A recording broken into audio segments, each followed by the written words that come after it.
mari kita bahas ninja.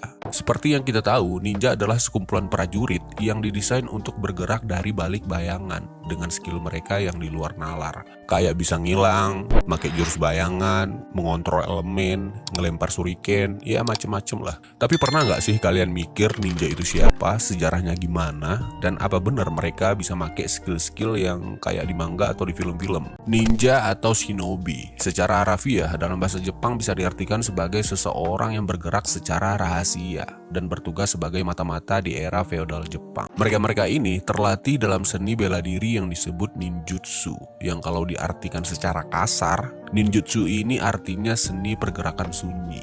Dan sama halnya kayak samurai yang punya kode etik yaitu bushido, ninja juga punya kode etik mereka sendiri yang disebut ninpo. Yang bisa dibilang ninpo ini juga berhubungan langsung sama ninjutsu.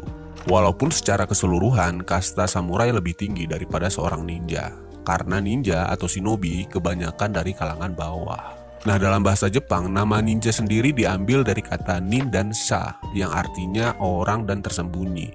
Jadi kalau digabungin, ninja bisa diartikan sebagai orang yang tersembunyi. Terus bedanya ninja sama shinobi apa dong bang? Nah sebenarnya bedanya cuma di pengucapan.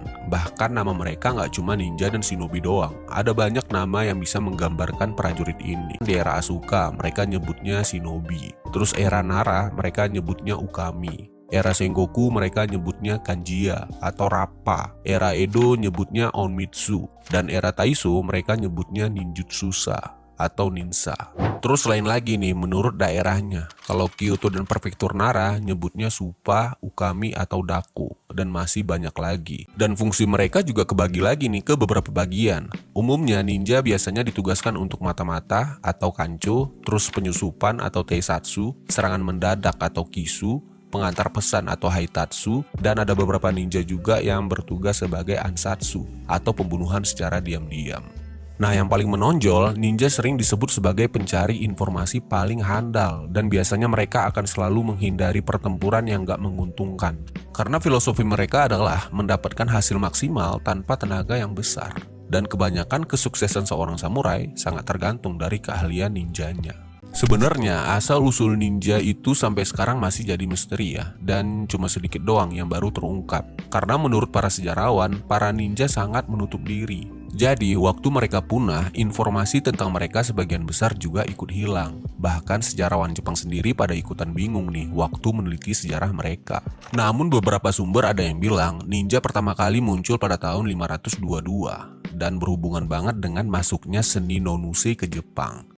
Terus di era Asuka, yaitu sekitaran tahun 794, kehidupan masyarakat Jepang terus berkembang dan melahirkan golongan-golongan baru, yang tentunya golongan ini berdasarkan dari jumlah kekayaan di suatu keluarga atau klan. Dan seiring berjalannya waktu juga, muncullah persaingan di antara para kaum elit. Nah, karena hal ini, jadinya banyak nih klan-klan samurai yang merekrut orang-orang yang menguasai seni nonuse untuk dijadiin mata-mata. Dan dari sini juga lahirlah yang namanya ninja.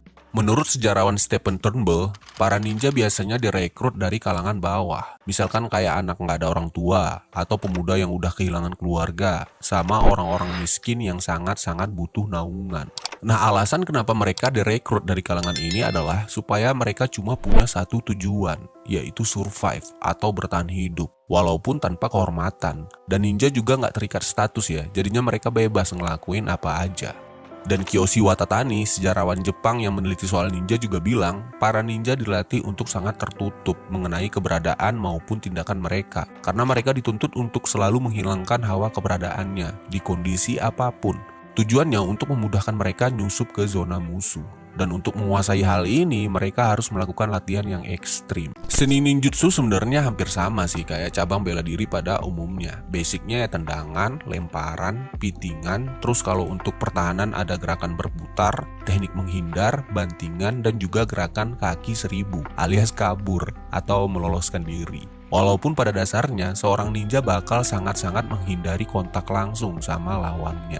Dilansir dari manuskrip Jepang kuno yang berjudul Kanrin Seiyo yang merupakan buku asli dari catatan Bansen Shukai, yaitu buku yang berisikan teknik-teknik ninja dari klan Iga dan Koga. Teknik-teknik khusus para ninja meliputi melangkah tanpa suara, pendengaran mereka yang konon tajam banget, nyusup kayak hantu, menahan nafas dalam waktu yang lama, dan juga ngerakit alat-alat tertentu dari lingkungan sekitar. Selain itu, di dalam ninjutsu terdapat beberapa teknik bertarung, kayak taijutsu, teknik bela diri tangan kosong, terus kenjutsu, teknik berpedang, kajutsu, teknik bahan peledak dan senjata api, saimonjutsu, teknik hipnosis, dan terakhir genjutsu, teknik ilusi. Terus pada aliran Togakure Ryu, salah satu cabang aliran dari ninjutsu, ada juga yang namanya teknik mengolah energi yang disebut kujikiri. Tapi ninjutsu bisa juga jadi sia-sia banget kalau seorang ninja itu nggak bisa mengolah pikiran, mental, dan spiritualnya. Untuk itu, mereka dituntut harus bisa menguasai yang namanya Kuji-in, yaitu teknik penguasaan mental dan spiritual. Nah, di Kuji-in ini terdapat 81 simbol, dan diantaranya ada 9 simbol utama.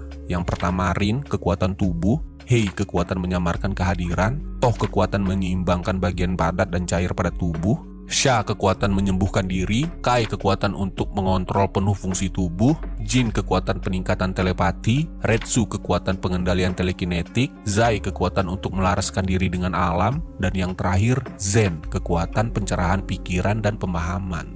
Dan dari sekian banyaknya wilayah yang paling banyak menghasilkan ninja-ninja terbaik adalah Provinsi Iga, yang kalau sekarang udah jadi Prefektur Mie. Karena wilayah ini dulunya dianggap sebagai wilayah yang pertama kali ngebentuk klan ninja. Hal ini diketahui dari catatan kuno Jepang. Catatan itu mengatakan, saat Shogun Ashikaga Yoshihisa menyerang klan Rokaku yang dipimpin Rokaku Takayori di wilayah Magari, klan Kawaii no Kami dari Iga dan Koga lah yang melayaninya saat itu, dan para shinobi ini banyak menyumbang jasa mereka di belakang pasukan Shogun pada saat itu. Dan semenjak dari sini, para pria Iga dan Koga terus dikagumi secara turun-temurun dan menjadi asal-muasal ketenaran klan Iga dan Koga. Tapi sayangnya pada era Sengoku, Oda Nobunaga datang menginvasi dan membantai habis dua klan ini karena dianggap menjadi hambatan terbesarnya dalam menguasai Jepang. Dikarenakan ninja diharuskan untuk bisa bertahan di segala medan, tanpa sadar para ninja udah ngelatih diri mereka sehingga bisa bersatu dengan alam. Mereka bisa ngebedain tumbuhan mana yang beracun dan mana yang bisa dijadikan obat. Mereka juga punya metode sendiri dalam menghitung waktu sama arah mata angin, memasang perangkap, memasak hewan buruan, berlindung, mencari mata air, dan membuat api. Pada umumnya ninja menggunakan katana sebagai senjata utama, sama kayak samurai. Tapi ternyata katana cuma berguna buat bertarung jarak dekat. Dan dikarenakan mereka sangat menghindari hal itu, untuk mendukung aktivitas senyap ini, mereka akhirnya menciptakan beberapa alat. Antara lain pisau kecil atau kunai, cakram berbentuk bintang atau shuriken, sabit berantai atau kusarigama yang digunain untuk manjat sekaligus pengganti katana. Terus ada lagi yang namanya asiaru, yaitu alat untuk membuat jejak kaki palsu. Nah, untuk pakaian mereka selalu menggunakan suzoko, yaitu pakaian khas mereka yang sangat tertutup. Nah, baju ini ada 3 warna, hitam buat malam hari sekaligus sebagai pertanda kematian buat si target, putih untuk daerah bersalju, dan hijau untuk daerah hutan. Baju ini kantongnya banyak banget, gunanya buat nyimpen alat-alat kecil kayak racun, benang, bom asap, shuriken, dan lain-lain. Nah, beda lagi sama kunoichi atau ninja perempuan. Nah, ini menurut gua yang paling menyedihkan ya, karena mereka kebanyakan bergerak sebagai mata-mata dengan menyamar entah itu sebagai geisha atau pedagang. Dan otomatis alat yang mereka bawa ya dikit banget, kayak cuma golok sama racun dan beberapa perlengkapan kabur. Di masa Sengoku, terdapat ada beberapa daimyo yang terbukti punya ninja yang berkualitas. Masuk ke era Edo, ninja masih tetap eksis dan terus berkembang. Masuk ke era Bakumatsu, ninja masih tetap ada, tapi mulai memudar karena zaman yang terus berkembang dan posisi mereka mulai digantiin sama para ronin. Dan pada era restorasi Meiji, ninja beneran abis total, hilang tanpa jejak. Posisi mereka saat itu benar-benar digantiin sama pasukan-pasukan yang dibentuk kaisar.